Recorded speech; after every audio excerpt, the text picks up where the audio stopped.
So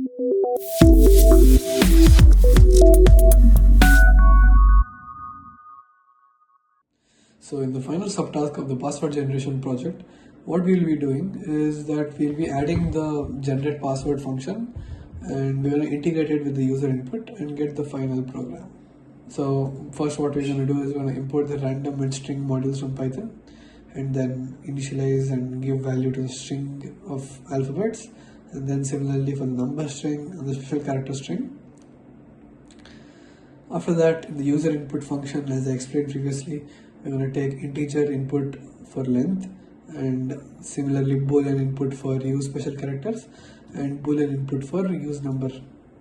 We're going to return all of these to the main function, which will then be passed on to the generate password function. Now, in this particular function, what we'll be doing first is we'll be initializing the password as null, that is empty space. And then after that, now we are going to actually start choosing from the string. So first what you have to do is, other than 2 characters in the entire password, it should be filled with alphabets. Hence, if we are going to leave out 2 characters, and the rest will be random letters chosen from the string. So first we are going to use a for loop, where this acts as a placeholder.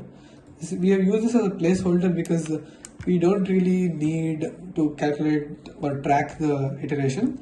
It does not matter which iteration we are on. Hence we have used a placeholder over here. And then over here we are adding the random choice from this string to the password variable.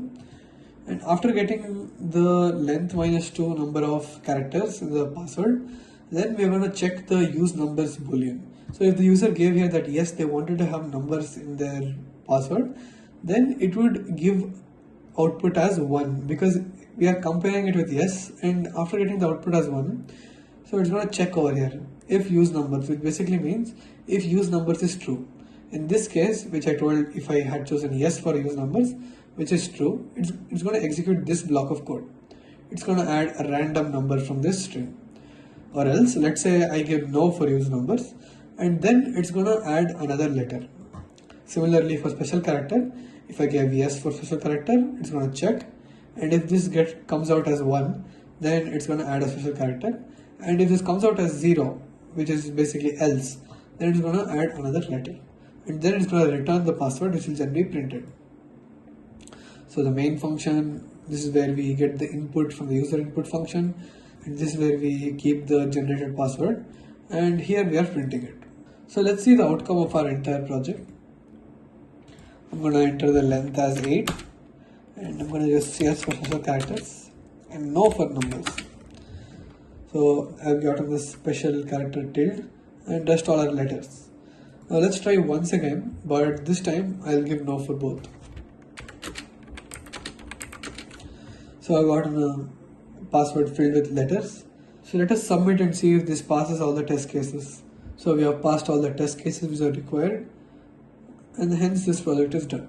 So this project, password generator, is one of our projects from the course Python project for beginners, where there are 11 different Python projects from which beginners can learn how to code in Python.